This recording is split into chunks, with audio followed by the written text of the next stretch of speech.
रहीम। अस्सलाम वालेकुम नाज़रीन, आप देख रहे हैं प्रोग्राम हक़ाइक़। मैं हूँ आपके साथ फ़ाइज़ा शराज़ी।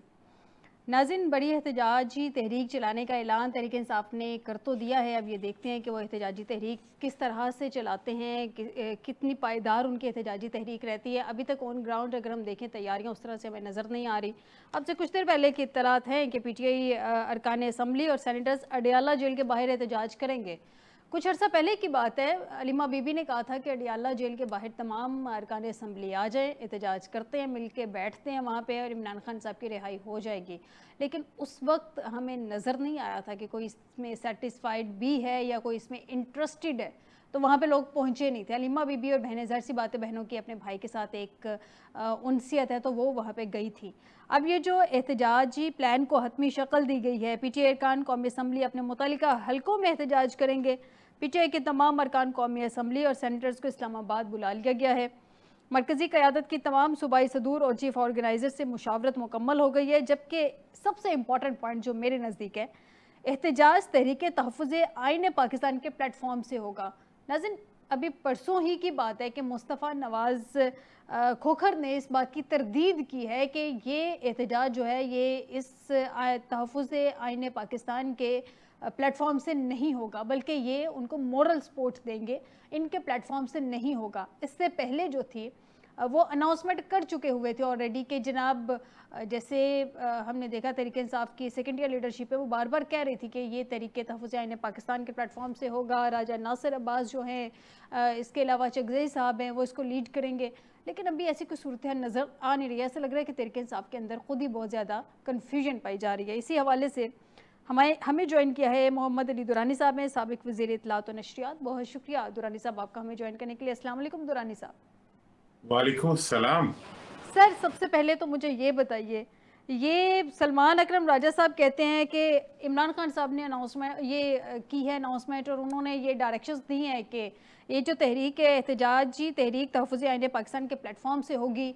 परसों मुस्तफ़ा नवाज़ खोखर की मैंने बात सुनी, वो कह रहे थे कि हम मोरल सपोर्ट ज़रूर देंगे, लेकिन इस प्लेटफॉर्म से इस तहरीक का आगाज़ नहीं होगा। अभी जो खबर सामने आई है, जो हतमी शक्ल प्लान को दी गई है, उसमें अगेन यही कहा गया है कि एहतजाज तरीके तहफ़्फ़ुज़ आईन पाकिस्तान के प्लेटफॉर्म से होगा, लेकिन उसकी निगरानी जो है सेक्रेटरी जनरल PTI सलमान अकरम राजा करेंगे। ये क्या तरीके से आप कंफ्यूज है या कंफ्यूज कर रही है? बिस्मिल्लाहिर्रहमानिर्रहीम। असल में तहरीक जो है ना, वो तो जेल में है, बस ठीक। इंसाफ ही बाहर है।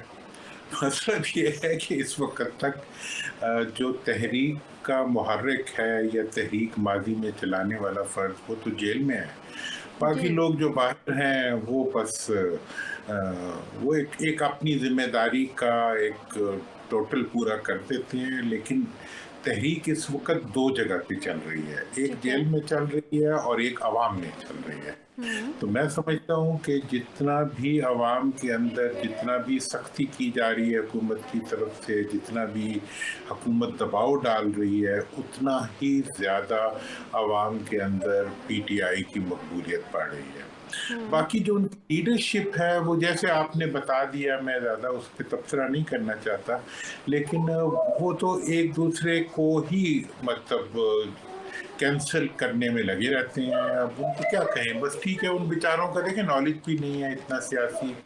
फिर हम्म। ये है कि वो उनको समझ भी नहीं आती कि एक्चुअली क्या करना है। बस वही एक मीटिंग हो गई, मीटिंग के अंदर एक फैसले आ गए और फोटो ऑफ हो गया। लेकिन जो इस वक्त तहरीक चल रही है, वो एक तो जेल में मुतहरिक है, जिसमें डिविडेंड सारा जेल में जा रहा है। अवाम के अंदर तहरीक मौजूद है, क्योंकि constantly popularity of the leader वो जी। बढ़ रही है। अब एक तहरीक का नया चैप्टर शुरू हो गया है, जो ठीक है। कि सन्स डिप्लोमेसी की शक्ल में शुरू हुआ है। बेटों के मैदान में आने ने अवाम में मौजूद तहरीक को एक और सपोर्ट दे दी है, जो हम्म। कि बुनियादी इंसानी हकूक़ की शक्ल में ये वो सपोर्ट है जिसके सिर्फ एक इंटरव्यू ने ठीक है। खान साहब की बात करवा दी बच्चों से, उनकी मुलाकातें खुलवा दी।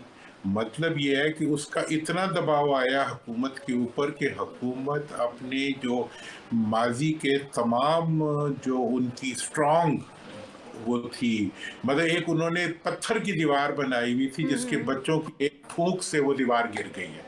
और वो ठीक है। अब उनके लिए वो रास्ते खुल गए हैं। तो मैं समझता हूँ कि पब्लिक के अंदर और किड्स डिप्लोमेसी के जरिए जो है इस वक्त एक नई तहरीक चली है। आगे ये क्या रुख लेगी वो अभी हम देखेंगे। दुरानी साहब, आपने बच्चों के इंटरव्यू की बात की, इम्पैक्ट उसका हमने भी देखा, जैसे अभी आपने भी ये हमारे नॉलेज में लेके आए। लेकिन ऑन ग्राउंड कहा जा रहा था कि इमरान खान साहब के बेटे यहाँ पे आएंगे, फिर उनको कुछ हर्डल्स थी, कुछ लीगल इश्यूज थे, शायद उसकी वजह से वो कल हमें यहाँ पे आते नज़र नहीं आ रहे। लेकिन अगर ऑन ग्राउंड यहाँ पे आते हैं तो प्रैक्टिकली उनका इस तरीक पे कोई इम्पैक्ट आ सकता है? देखिए, उनका यहाँ आने का तहरीक के ऊपर कोई इम्पैक्ट नहीं होगा और उनका ऑब्जेक्टिव जो है वो तहरीक चलाना तो पार्टी वालों का काम है। अब जी। देखते हैं वो कितनी चलाएंगे, हम भी देखेंगे, सब देखेंगे, दुनिया देखेगी, आप भी देखेंगे। लेकिन अवाम के अंदर तो तहरीक मौजूद है ना। हम्म। और बाहर से उन्होंने अपनी देखें बच्चों को अपने बाप के साथ मिलना से रोकना, बात से रोकना, ये हुकूमत की गलती थी।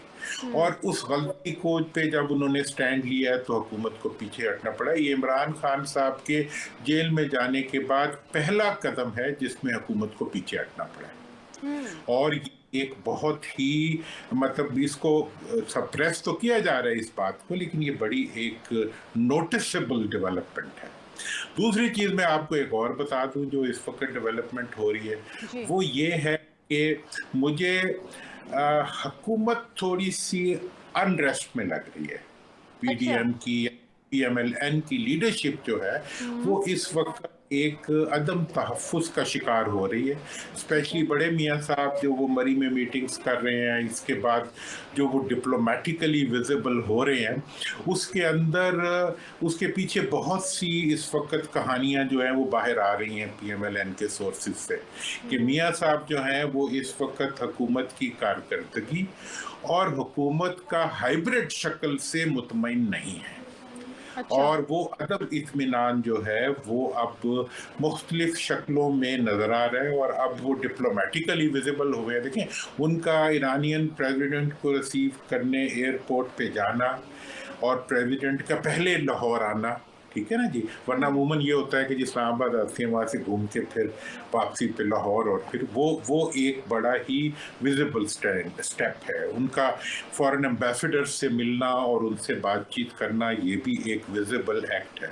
तो मियाँ साहब का जो इस वक्त डिप्रेशन है वो ये है कि उनकी पार्टी की मकबूलियत गिरा दी गई, उनकी पार्टी को जमहूरियत के बजाय हाइब्रिड फॉर्म का वो सरपरस्त बना दिया गया, उनकी जो वोट बैंक था उसका सवा सत्यानाश हो गया। तो अब जी। ये सारे इश्यूज जो है ये मियाँ साहब को एक डिस्कम्फर्ट में ला रहे हैं और ये हम्म। डिस्कम्फर्ट आगे क्या शक्ल लेगा और ये किस तरीके से रेसिप्रोकेट किया जाएगा, ये भी एक बहुत बड़ा इस वक्त का मेरा ख्याल है कि नई डेवलपमेंट है। और तीसरी चीज़ बड़ी इंपॉर्टेंट है कि हुकूमत ने पीटीआई के लोगों को डिस्क्वालीफाई करके, मतलब हम्म। अपोजिशन में बैठे हुए तमाम लोगों को डिस्क्वालीफाई करने का मतलब ये है कि हुकूमत तो गाड़ी होती है और हुकूमत की ब्रेक अपोजिशन होती है। हुकूमत ने हम्म। अपनी ब्रेकें खुद फेल कर दी हैं। अब ये भी खुद एक जो है हुकूमत के लिए चैलेंज है और हुकूमत के जितने लॉयल लोग थे वो सारे एक्सपोज हो गए। ठीक मतलब है। जिनको सजाएं हुई हैं वो इमरान के लॉयल हैं, जिन्हें सजाएं नहीं हुई वो हुकूमत के लॉयल डिक्लेयर हो गए। हम्म। तो ये जो ऐसे इकदाम हो रहे हैं, मैं समझ रहा हूँ कि ये बहुत बड़ी पॉलिटिकल डेवलपमेंट्स हैं जो इस वक्त हो रही हैं और ये नोटिस में है नून के और हम्म। पीडीएम, और वो लोग इस चीज़ को काफ़ी महसूस कर रहे हैं। गो के इस पर डिस्कशन ज़्यादा नहीं हो रही, जी। जी।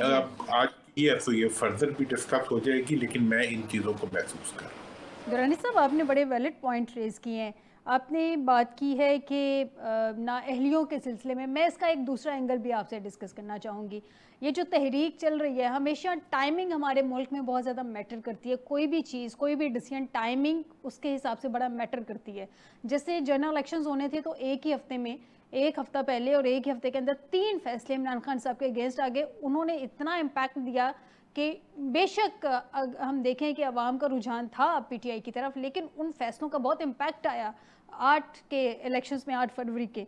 अब ये जो तहरीक चल रही है, इससे पहले नाअहलियों का जो सिलसिला चला है और बैक टू बैक जो फैसले आए जा रहे हैं, उनका भी कोई देख रहे हैं कोई इम्पैक्ट आएगा इस तहरीक पे, या इसमें कोई जान पड़ती नजर आ रही है? देखिए, इसका ये जो नाअहलियाँ हैं, इसका जितना भी बर्डन है वो मेरा ख्याल है कि हुकूमत पे आएगा। हम्म। इसका नेगेटिव बर्डन हुकूमत पे आएगा। लेकिन एक और डेवलपमेंट हुई है जी। कि पीटीआई ने चीनी के इश्यू के ऊपर सुप्रीम कोर्ट को खत लिखा है। जी बिल्कुल। ठीक है ना जी? जी। अब ये है कि दोबारा से नैब का दरवाजा खोलने का मुतालबा किया जा रहा है हुकूमत के खिलाफ। हम्म। अब जब नैब का दरवाजा जब भी खुलता है तो इसके नतीजे में एक नई सियासत का दरवाजा खुलता है। ठीक है ना हम्म। जी? और ये जो है, ये दरवाजा अब किस तरफ जाएगा, आगे कहाँ जाएगा, मतलब इसमें से बाज लोग तो ये स्मेल कर रहे हैं कि अब लगता है कि हुकूमत के ऊपर भी कुछ बर्डन आने वाले हैं शायद। हम्म। और हुकूमत अगर मतलब हाइब्रिड फॉर्म को क्वेश्चन, हुकूमत असल में एक हुकूमत के अंदर, नून के अंदर जो एक डिस्कशन हो रही है वो ये है कि नून की लीडरशिप ये महसूस कर रही है कि now they are there for nothing, मतलब उनके हाथ में अब कुछ नहीं है। बाहर मुल्कों वाले भी उन्हें नहीं बुलाते, मुलाकातों में भी वो नहीं बैठते, फैसले भी सारे बारों बार होते हैं, तो वो कह रहे हैं कि जी फिर हमारा हुकूमत में हम हैं क्या। यानी कि दुरानी मतलब साहब, अगर मैं ये कहूँ कि हुकूमत को इस वक्त कोई चैलेंज नहीं है, तो ये हुकूमत का इस वक्त सबसे बड़ा चैलेंज है। एग्जैक्टली मतलब ये है कि हुकूमत हुकूमत है ही नहीं, तो फिर चैलेंज क्या होगा। देखिए, ठीक है। चैलेंज तो उसके लिए होता है जिसके पास ताकत होती है, जो अपनी ताकत खुद ही सरेंडर करके आ जाए, मतलब जो जो सिपाही अपनी बंदूक रख के आ जाए उसको क्या चैलेंज होगा। तो ठीक है। हुकूमत तो वो सिपाही है जिसने अपना अख्तियार, अपना आईनी अख्तियार, अपना कानूनी अख्तियार सब कुछ जो है उतार के साइड पे रखती है। हम्म। अब ऐसी सूरत हाल के अंदर अगर ये कहा जाए कि अब कुछ नई पॉलिटिकल डायमेंशंस खुलेंगी और अब जो डेवलपमेंट्स हो रही हैं उसमें बाज लोग तो ये समझ रहे हैं कि इसके नतीजे में हो सकता है पीटीआई के लिए अगले रास्ते हमवार हों, और हम्म। या फिर ये है कि हुकूमत खुद जो है वो पॉलिटिकल डायलॉग का रास्ता खोलने की कोशिश करे। अगर वो करेगी तो फिर उसके खिलाफ हो सकता है अकाउंटेबिलिटी का दरवाज़ा खुल जाए। तो मतलब अब ये एक दिलचस्प सिचुएशन है जो डेवलप हो चुकी है, और अब एक हुकूमत मांगे तांगे की हुकूमत है, पब्लिक में पॉपुलर नहीं है। तीसरा ये है कि उसकी एग्जिस्टेंस जो है उसमें उसका अख्तियार उससे खोता जा रहा है। मतलब अब फेस जितनी भी इस वक्त मियाँ साहब की तरफ से ये भी बड़ी रिपोर्ट, मुसद्दका रिपोर्ट्स आ रही हैं कि वो जो एग्जिस्टिंग कैबिनेट है उसकी परफॉर्मेंस से मियाँ साहब मुतमईन नहीं है। और ये सारी चीज़ें हैं, ये चीज़ें मौजूदा हुकूमत के लिए चैलेंज बन रही हैं, और हुकूमत जो इक़दामात उठा रही है वो भी कहीं फिट इन नहीं हो रहे, और उनका फिट इन ना होना जो है वो हुकूमत को मज़ीद क्वेश्चनेबल बढ़ रहा है। और मैं तो ये महसूस कर रहा हूँ कि अगले कुछ दिनों के अंदर अगर पीएमएलएन के अंदर से आने वाली इतलात सही हैं तो उस में एक ऐसी डेवलपमेंट्स हो सकती हैं जो डेवलपमेंट्स हंकी डोरी एटमॉस्फेयर को इफेक्ट करेगी, मतलब सब अच्छा एटमॉस्फेयर को इफेक्ट कर सकती हैं। और इस सूरत हाल में पीटीआई के लिए मुझे ये लगता है कि बहुत से इम्कानात और बहुत से दरवाजे जो है वो खुल जाएंगे, कबूलियत और के। खुलते हुए नजर भी आ रहे हैं। हम्म। और उनके नतीजे में अब वो बजरिया हुकूमत खुलते हैं या बजरिया एस्टैब्लिशमेंट खुलते हैं, वो हुकूमत के साथ मिलती है या एस्टैब्लिशमेंट के साथ मिलती है, ये अब फिर उनको देखना होगा कि वो किधर जाते हैं। तो लेकिन ये बातें बहरहाल इस वक्त जो है हुकूमत की जो अब की पोजीशन है उसमें बहुत से सवालात उठा रही हैं। दुरानी साहब, आपने नैब के दरवाजे खुलने की बात की है, क्योंकि तहरीक तहफ़्फ़ुज़ आईन पाकिस्तान ने चीफ जस्टिस को ख़त लिखा है। अगर हम थोड़ा सा इसका एंगल चेंज करके देखें, तहरीक तहफ़्फ़ुज़ आईन पाकिस्तान ये तो सपोर्ट कर रही है इस वक्त पाकिस्तान तहरीक इंसाफ को, उसके साथ खड़ी है, हुकूमत के साथ खड़ी नहीं है। अगर वो तहरीक जो मतलब तहरीक तहफ़्फ़ुज़ आईन पाकिस्तान की बात सुन ली जाती है, मान ली जाती है, नैब के दरवाजे हुकूमत के लिए खुल जाते हैं, तो इसका मतलब है तहरीक इंसाफ के अगेंस्ट जो दरवाजे खुले हुए हैं वो काफ़ी हद तक, जैसे आप कह रहे हैं, कि बंद होते नज़र आ सकते हैं आने वाले दिनों में। इसका मतलब ये है कि मकबूलियत से कबूलियत तक का सफ़र तहरीक इंसाफ के लिए शायद ही चंद कदम के फासले पर है। देखिए, तहरीक इंसाफ का, देखिए मैंने एक तो कहा ना कि जो दीवार बनी हुई थी रुकावटों की चेयर पीटीआई के खिलाफ या बानी पीटीआई के खिलाफ, वो तो बच्चों की एक फूंक से उड़ गई, ठीक है, वो नीचे गिर। बातचीत के दरवाजे, बातचीत टेलीफोनिकली खुले या मुलाकातों की शक्ल में खुले, ये एक डेवलपमेंट है जो बहरहाल हो गई। अब इसके बाद जो अगला है ये एप्लीकेशन नैब की। अब देखें चीनी का इतना बड़ा स्कैम हुआ है, इतनी जी। बड़ी चोरी हुई है। अब अगर इसके ऊपर कुछ भी होगा तो वो नेचुरल होगा ना, जी। ठीक है ना जी। वो के सजाएं सजाएं जो है वो तो पता नहीं नेचुरल हैं या नहीं है, लेकिन ये तो नेचुरल होगा। तो वो भी एक बहुत बड़ा क्वेश्चन बन जाएगा आगे के रेफरेंस से। फिर ये है कि ठीक है। जो आप ये ना समझें कि बच्चे जो है वो कोई किसी बेचारे हमारे गरीब बच्चे हैं, वो बच्चे एक इंटरनेशनल इस्टेब्लिशमेंट की का एक हिस्सा है। जी। उनके बाप को इतना, मैंने तो पहले भी कहा था अपने दोस्तों को कि भाई इतना तंग नहीं करना चाहिए किसी को कि उसका पूरा खानदान ही उसके लिए निकल आए। मतलब ये खान साहब चाह रहे हैं कि मुल्क के अंदर एक डेमोक्रेटिक पार्टी बनाए। ठीक। आप भुट्टो साहब, ज़ियाउल हक साहब ने कंपेल करके पीपल्स पार्टी को, एक भुट्टो साहब को फांसी दे के एक जमहूरी पार्टी को जो है एक मरूसी पार्टी में कन्वर्ट कर दिया। और मैं तो ये समझता हूँ कि जो जो ज़ियाउल हक साहब के कोड़ों ने पीपल्स पार्टी को जिंदा कर दिया, और ये जो हुकूमत की सजाएं हैं ये पीटीआई को जिंदा कर रही हैं। अब ऐसी हाल के अंदर अगर आप सख्तियां बढ़ाएंगे तो फिर बच्चों से लेके, बहनों से लेके, फैमिली तक सब लोग इमोशनली इन्वॉल्व हो जाएंगे। अवाम पहले ही बहुत इमोशनल है। ऐसी सूरत हाल में ये काम देखें, ये काम था बुनियादी तौर पे सियासी लोगों का कि वो माहौल को इतना गर्म ना होने देते, और वो तमाम, वो तो खुद जो है वो बंदूकें उठा के चल पड़े कि जी हम तो, ये तो जी मुल्क के दुश्मन है जी, इन्होंने तो पता नहीं क्या। भाई जिस किसी ने जुर्म किया है उसको सजा मिलनी चाहिए, लेकिन अदालत से मिलनी चाहिए। 2.5 साल, 2.25 साल एक मुकदमा नहीं चलाया इन्होंने, ठीक है ना, और बातें भी करते रहे। इसका मतलब यह है कि ये एक मुकम्मल तौर पर अदम नॉन एक्टिविटी का शिकार रहे हैं, और उसकी वजह से जो आज माहौल बना है उसमें जो खुद गवर्नमेंट खुद इन ट्रबल है। और वो आपको अपने इकदामात को, जैसे अब तो दुनिया के, मतलब अमेरिका का प्रेसिडेंट मिलने के लिए मुनासिब ही नहीं समझता कि प्राइम मिनिस्टर को बुला ले, ठीक है जी। तो क्या हो सकता है गो के हमें क्या नुकसान है, हमारा तो काम हो रहा है, इंडिया बैकड्रॉप पे जा रहा है, हमने इतनी बड़ी कामयाबी हासिल की है इंडिया के खिलाफ। हम उन तमाम चीज़ों को जितना भी सेलिब्रेट करें कम है। लेकिन बहरहाल हुकूमत के लिए तो ये एक वो है ना, शर्मिंदगी सी है जो इस वक्त चल रही। जी। और जी। अब इस सूरत हाल को हुकूमत किस तरह देखती है, क्या करती है, कैसे लेके चलती है, ये एक बहरहाल सवाल है।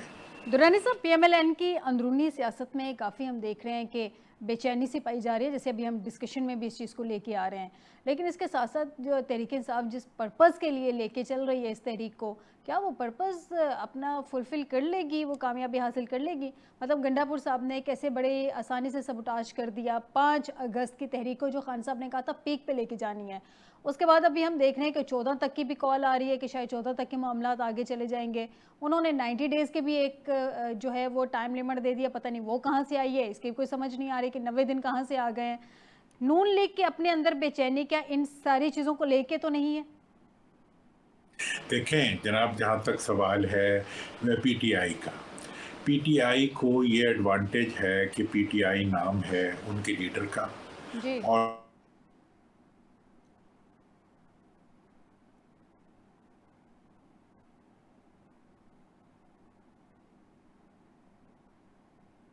जी दुरानी साहब, अब तक मेरी आवाज़ पहुंच रही है सर?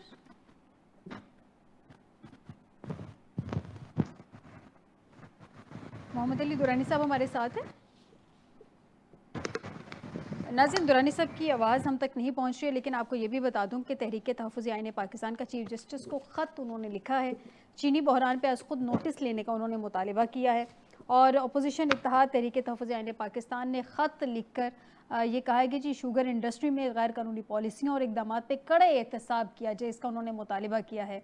और ये ख़त लिखा गया है जनाब महमूद खान अचकज़ई साहब की जानिब से, अल्लामा नासिर अब्बास साहब की जानिब से, असद कैसे साहब की जानिब से, और मुस्तफ़ा नवाज़ खोखर के नाम से ये ख़त भेजा गया है।